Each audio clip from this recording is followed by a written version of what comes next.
Le Gabon, mon pays, est particulièrement attentif à l'initiative ONU 80 qui vise l'efficacité opérationnelle face aux défis mondiaux et à la rationalisation des mandats au sein du système des Nations Unies. Madame la Présidente, il y a un an, devant cette auguste Assemblée, en qualité de président de la transition de la République gabonaise, je présentais le processus politique entamé dans mon pays depuis le coup de la libération opéré le 30 août 2023. Au terme de l'élection présidentielle du 12 avril 2025, dont le processus et les résultats ont été unanimement salués par la communauté internationale, cette transition s'est achevée par mon investiture le 3 mai 2025, en qualité de premier président élu de la République gabonaise, établissant ainsi les bases de l'ordre démocratique. As-tu écouté le discours du président gabonais à la 80e session de l'ONU? Non? Alors, prends place, assieds-toi et écoute. Sous le thème « Mieux ensemble, 80 ans et plus pour la paix, le développement et les droits humains », ce n'est pas un discours de salon. C'est un défi lancé à la communauté internationale. Peu de place pour des formules creuses. Il réclame des actes, interroge nos responsabilités et met la pression sur ceux qui parlent beaucoup mais agissent peu. Abonne-toi et écoute ça. Comme vous le savez, le Gabon a connu une transition pacifique, exemplaire, marquée par l'inclusion de l'ensemble des forces vives de la nation. Cette transition apaisée, ouverte à un dialogue national inclusif et à un référendum constitutionnel est conforme au chronogramme qu'il s'est fixé, lequel se poursuivra par l'organisation des élections législatives, locales et sénatoriales, libres et transparentes. Pour ce faire, le premier et le second tour des élections jumelées, législatives et locales, se tiendront le 27 septembre et le 11 octobre 2025. En ce qui concerne l'élection des sénateurs, celle-ci aura lieu le 8 novembre et le second tour est fixé au 29 novembre 2025, en vue d'un retour définitif à l'ordre constitutionnel dès janvier 2026. Nous pensons légitimement ce processus pacifique et historique pourrait d'ailleurs faire l'objet d'enseignements et d'études dans divers milieux. Le peuple gabonais a puisé les ressorts de ce succès dans son histoire, sa culture de paix et sa vision partagée du futur. C'est l'occasion pour moi d'exprimer au nom du peuple gabonais et au mien propre nos sincères remerciements à l'Organisation des Nations Unies pour son accompagnement multiforme. Je sais également pouvoir compter sur l'appui de l'ONU dans le cadre de la mise en œuvre du plan de croissance et développement du Gabon. Ce plan met l'accent sur l'augmentation de notre capacité énergétique, le renforcement des infrastructures, le développement du numérique et l'employabilité des jeunes. Mesdames et messieurs, le Gabon revient devant vous avec un message clair. Notre pays a changé. Après des décennies de tensions et de dérives politiques et économiques, le peuple gabonais a choisi la voie de la réconciliation et du renouveau, devenant ainsi le symbole et la preuve qu'il est possible de transformer l'épreuve en espérance, la dépendance en unité, la division en unité, le tout sans effusion de sang. Aujourd'hui, le Gabon n'est plus un pays en suspens. Il est de retour aux côtés des autres États, debout, digne et prêt à assumer toute sa place dans le concert des nations.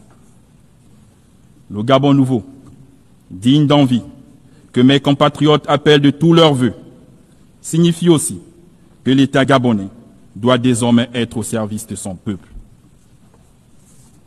Mais notre renaissance nationale serait vaine sans évolution de l'ordre international. Il n'est plus acceptable que les nations africaines restent cantonnées dans le rôle de pourvoyeuses de matières premières, dont d'autres fixe les prix et en tire profit.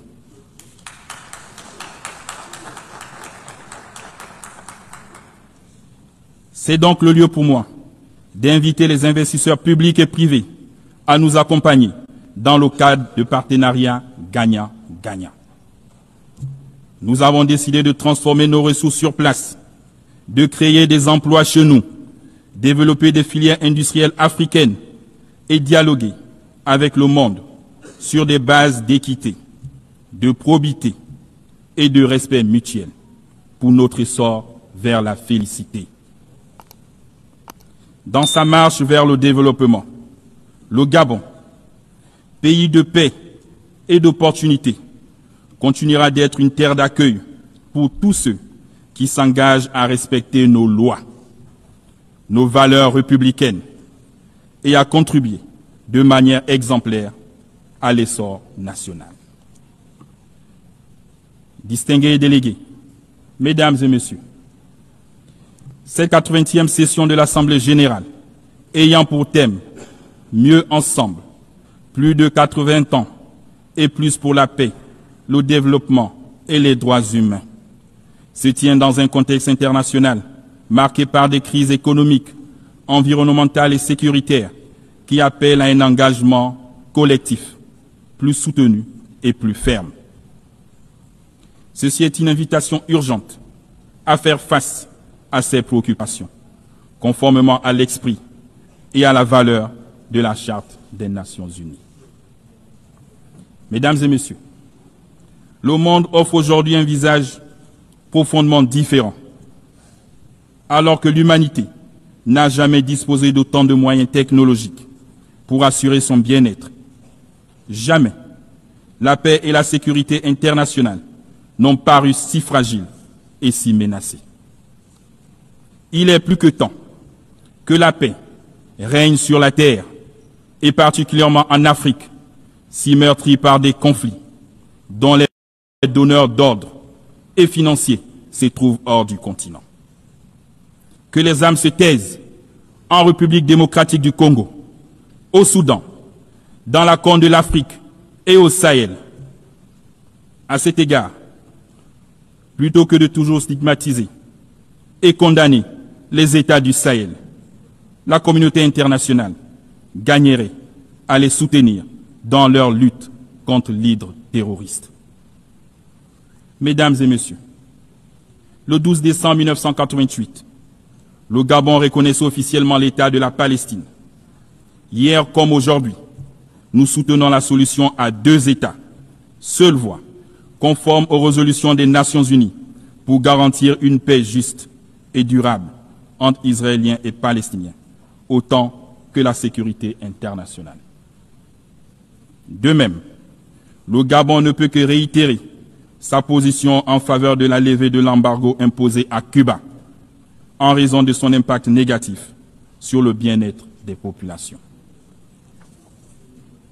Nous réaffirmons solennellement notre plein appui aux efforts internationaux menés à travers le monde pour parvenir à la paix. Ces efforts devraient être centrés sur l'humain, notamment les femmes et les jeunes. Dans le cadre du pacte pour l'avenir de 2024, l'ONU doit continuer à encourager et appuyer l'action cruciale des femmes, résultant de la déclaration et du programme d'action de Beijing, dont nous célébrons les 30 ans cette année. Madame la Présidente de l'Assemblée générale, Monsieur le Secrétaire général des Nations unies, la triple crise planétaire, des changements climatiques, de l'appauvrissement de la biodiversité et de la pollution est une menace existentielle pour l'humanité. Pourtant, les efforts de la communauté internationale face à ces défis restent dramatiquement insuffisants. Le traité de la biodiversité, au-delà des juridictions nationales que nous venons de ratifier, vient combler un vide juridique et offre un cadre ambitieux pour une gouvernance équitable et durable dans la biodiversité. Ensemble, nous avons une réelle opportunité de faire de ce traité un véritable levier de transformation pour les générations présentes et futures. Le Gabon est le gardien d'une partie du bassin du Congo, deuxième poumon vert de la planète. Ce patrimoine exceptionnel ne sera pas sacrifié aux appétits financiers. Nous demandons un partenariat mondial équitable où la protection de nos forêts s'accompagne d'une juste rémunération pour les services écologiques rendus à l'humanité. Mesdames et messieurs, le nouveau ordre mondial est en marche. Les mutations en cours dans nos sociétés sont inévitables et ne peuvent pas continuer d'être ignorées. La paix et la justice internationale ne seront garanties que par un multilatéralisme revitalisé, notamment par la réforme du Conseil de sécurité, tenant compte des exigences africaines, exprimées à travers la déclaration de Sirte et le consensus des Unis, auquel le Gabon est fermement attaché. En souhaitant plein succès à nos travaux, je formule mes vœux d'heureux anniversaire à notre organisation. Je vous remercie.